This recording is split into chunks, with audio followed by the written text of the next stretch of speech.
Happy Friday. We have made it to the weekend. I'm so happy it's going to be the weekend. Trying to relax just a little bit before next week gets very busy, very, very busy. So if you haven't been watching the teacher trial that's been going on, there was a teacher, Abigail, who taught kindergarten, and one of her kindergartners, who is 6 years old, brought a gun and I don't want to get flagged, but used it. And the teacher was in severe critical condition, and thank God she's okay. But she had then decided to go and sue the school district, which I was kind of surprised that it was only them that she was suing. I thought maybe she would go after the parents too, although it sounds like a single mom, so I'm still surprised. I'm going to read over a few things in case you haven't heard or watched anything about this trial. So the boy's mom, she is sentenced to 1.5 years in prison.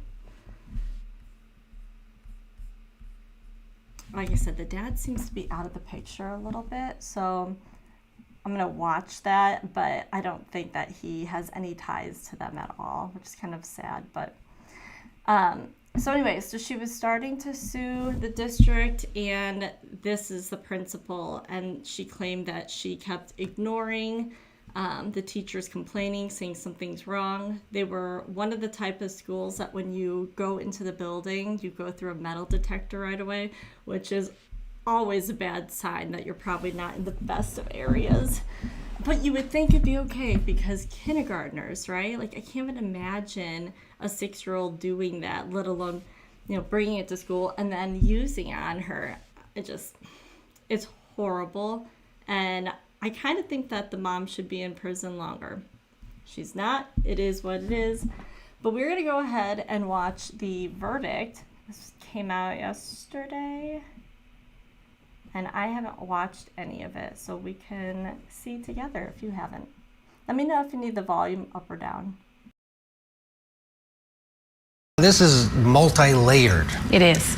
And defense counsel, go ahead. We're taking a look live right now, so we should be expecting that verdict at any moment. When we talk about, Ted, what you were discussing, we heard plaintiff's counsel talk about her injuries, how her life is forever changed, how no amount of money is going to get Abby Zwerner back to normal again like she was prior to that particular shooting. He went down all the ways that her life has changed since. She's no longer a teacher.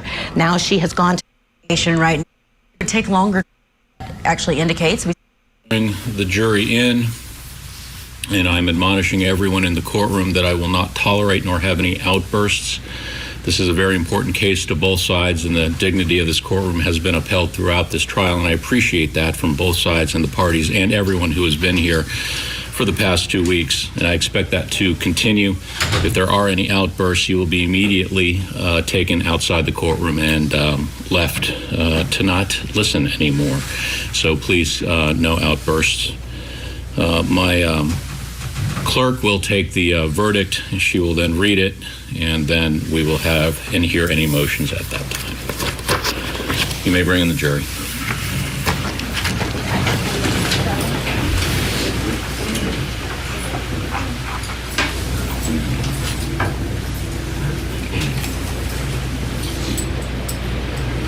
Okay. Jack Rice, real quick, while we're watching this, what is the impact of this case on a national level, in your opinion? It's amazing, isn't it? When we look at just how much this has impact, people have really been grabbed by this.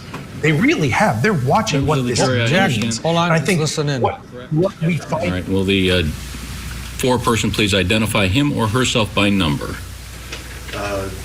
Foreman 37. All right, if you can fold that piece of paper as you had it and hand that to my clerk.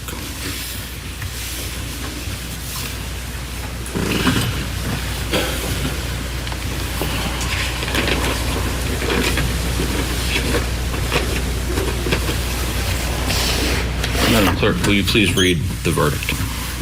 We, the jury, on the issues joined, find in favor of the plaintiff, Abigail Zwerner, and assess her damages at $10 million. The award and award interest beginning on June 1st, 2024. Thank you, Madam Clerk. Any requests from the plaintiff? No, Your Honor. Any requests from the defense? That we schedule time for post-trial motions. All right. And judgment not be entered on the verdict today. All right. So the court will withhold entry of a judgment order in the case. The court will further reserve all rulings and hearings on post-trial motions for a later date to be set by the parties. Anything else to take up at this time, Mr. Beniozen? Ms. Douglas? No, Your Honor, thank you. All right. Ladies and gentlemen of the jury, your term expires tomorrow, so you were still admonished by the court that because you still are in term, that you are not to talk about any of the cases that you've heard during this term, but you do not need to call back. Thank you very much for your service. It is an important service to all of us, and I know it has been a difficult service, but one that is necessary for the resolution of disputes in this country that I am very proud that we get to exercise those rights. Ladies and gentlemen of the jury, you are excused. Please rise for the jury.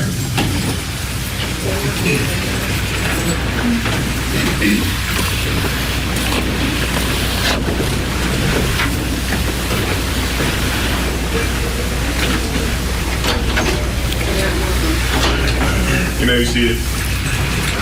All right. The plaintiff and her attorneys are excused, as is the defendant and her attorney as well. You may follow, if you so desire, my bailiff.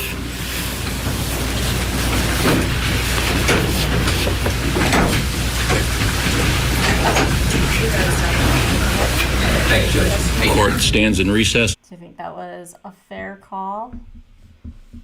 I thought both parties did a really good job of not showing any emotion with how much the judge was saying beforehand to not show emotion, no outbursts. I thought they did a good job. And I feel like probably for Abigail, it's bittersweet. You know, it's like, yes, she won this civil case, but she almost died. I mean, it's horrible. And I hope in the future, schools like this, especially, once again, if they have metal detectors that you have to walk through to go in and out, then you should be paying attention. Supposedly the boy had said he had it in his backpack.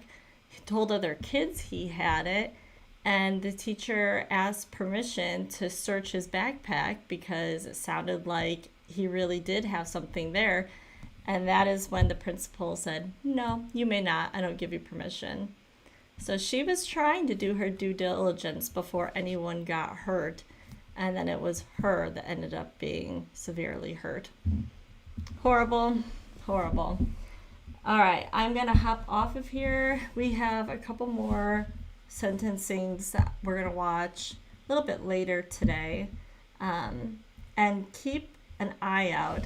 I am doing a Monica Sementelli Unmasked, and it should be really good. I hope people enjoy it. It's pretty hard to find background information on Monica because everybody just hurries and deletes everything.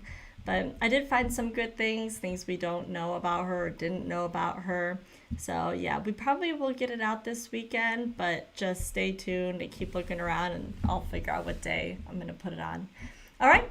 Thank you so much for watching, and if I don't see you back on here, happy Friday, and have a good weekend.